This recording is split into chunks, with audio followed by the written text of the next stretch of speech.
keras, dipenuhi amarah, dan sangat berambisi dengan kekuatan. Dialah Porpheus.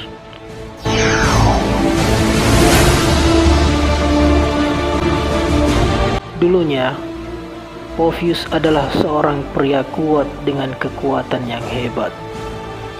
Ia memiliki ambisi untuk merebut kembali kejayaan Monian Empire. Ia meyakini bahwa dengan kekuatannya itu dapat mengantarkannya menjadi pemimpin pasukan Monian Empire di Barisan Timur. Sayangnya, posisi pemimpin pasukan Barisan Timur telah diisi oleh seorang pria yang merupakan anak dari pejabat tinggi Monian Empire. Pria tersebut tidaklah kuat, sehingga membuat Porpheus merasa bahwa pria tersebut tidak pantas menjadi pemimpin. Porpheus yang dipenuhi amarah lantas mendatangi pria tersebut dan menantangnya berduel. Sudah bisa dipastikan bahwa Porpheuslah yang menang.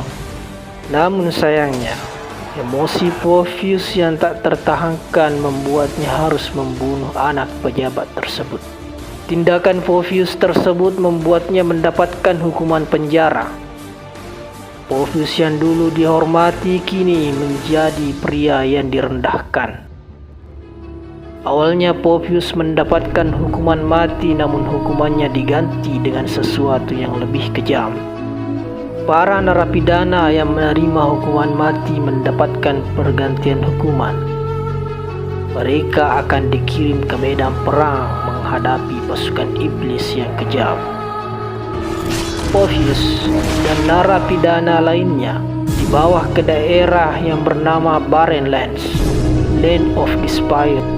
Para narapidana menyadari bahwa tempat tersebut merupakan tempat yang mengerikan dan hanya tersisa tulang belulang para prajurit yang gugur. Setelah sampai ke Barrenlands, para narapidana digiring layaknya hewan dengan menggunakan tombak panjang. Dan inilah hari dimulainya ketakutan, penderitaan, dan kesengsaraan para prajurit untuk melawan para iblis yang kejam. Porpheus berada di barisan pertama pasukan itu. Setelah beberapa saat, trompet perang berbunyi dan tiba-tiba ribuan iblis muncul dari kedalaman abyss. Porpheus melihat para prajurit lainnya dibantai oleh iblis. Porpheus masih dapat melawan pasukan iblis dengan kekuatannya. Ia menolak untuk menyerah. Namun pasukan musuh yang tidak ada habisnya membuatnya semakin terpojok. Ia merasa sangat lelah. Tubuhnya sudah hampir mencapai batas. Di dalam pertarungan hidup dan mati tersebut, Porpheus menyadari akan kelemahan dirinya. Ia berharap agar mendapatkan kekuatan yang lebih, kendati pun harus bekerja sama dengan iblis. Porpheus melihat di suatu sudut wilayah Barrenlands ada sebuah batu besar misterius.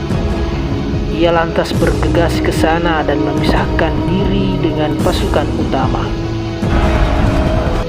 Porpheus masih diikuti oleh pasukan musuh, tapi pada akhirnya ia berhasil mengalahkan musuh terakhir yang mengikutinya. Porpheus sampai ke lokasi batu misterius tersebut, namun karena begitu lelah, ia lantas jatuh ke tanah. Ketika ia melihat ke arah batu tersebut, tiba-tiba cahaya misterius yang berwarna ungu menuntun Porpheus untuk lebih mendekat ke arah batu tersebut. Ia melihat antara celah-celah batu tersebut terdapat benda misterius berbentuk seperti sangkar. Porpheus lantas membawa sangkar tersebut, namun tiba-tiba cahaya di dalamnya padam dan menghilang. Porpheus berbalik arah dan menuju ke barisan prajurit utama. Namun di tengah perjalanan ia bertemu dengan sekelompok prajurit kecil yang masih bertahan. Prajurit tersebut heran sekaligus kagum melihat Pofius yang masih selamat. Bagaimana mungkin seorang prajurit yang ditempatkan di barisan depan masih dapat selamat dengan utuh? Prajurit tersebut menyambut hangat Pofius. Untuk sementara Pofius bergabung dengan sekelompok prajurit tersebut. Malam telah tiba. Suhu udara yang dingin membuat mereka harus menyalakan api unggun. Mereka menikmati makanan dan minuman saat itu. Di sisi lain, Pofius menjauh sedikit dan tidak ikut menyantap makanan dan minuman bersama prajurit lain. Saat itu Pofius mendengar suara aneh. "Lihatlah aku, Pofius," begitulah suara yang ia dengarkan. Pofius menjawab, "Siapa itu?" sambil menoleh ke kiri dan ke kanan untuk mencari sumber suara. Suara misterius tersebut kembali terdengar. "Dengarkanlah kata hatimu, Pofius. Kamu menginginkan kekuatan yang hebat." Akhirnya, Pofius menyadari bahwa suara misterius tersebut bersumber dari sangkar yang ia bawa. Pofius berkata, "Aku sangat lemah hingga hampir membuatku mati pada pertarungan tadi. Andaikan aku memiliki kekuatan yang lebih hebat, maka aku tidak akan diperlakukan seperti ini." Suara misterius terdengar kembali. "Ya, terimalah kekuatanku ini. Tidak akan ada lagi yang dapat mengalahkanmu." Hahaha. Beberapa hari telah berlalu. Seperti biasa, Pofius sedikit menjauh dengan prajurit lain. Malam itu ia melihat para prajurit menikmati santapannya seolah-olah tidak ada yang terjadi. Suara misterius selalu terdengar di kepala Pofius hingga menyerang inderanya.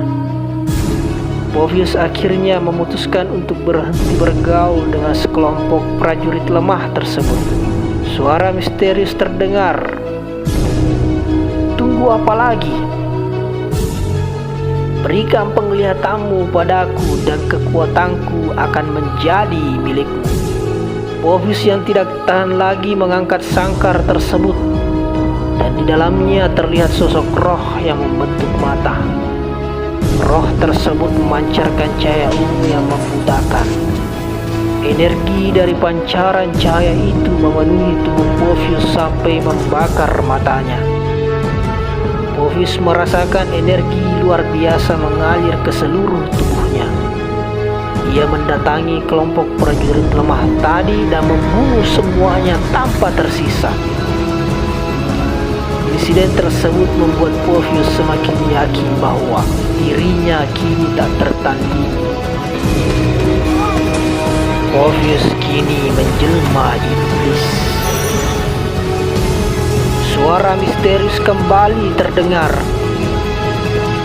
"Ini adalah aku, Astaros, God of Terror.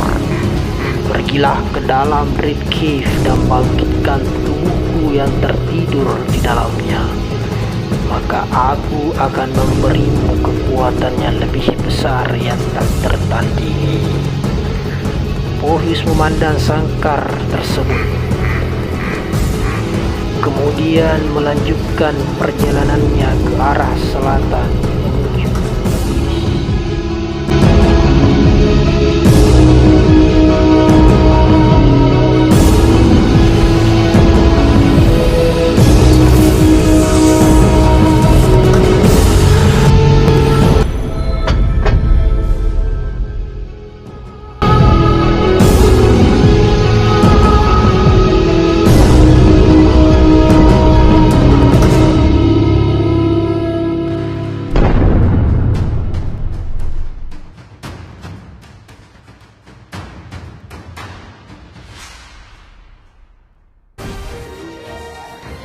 seconds till the enemy reaches the battlefield.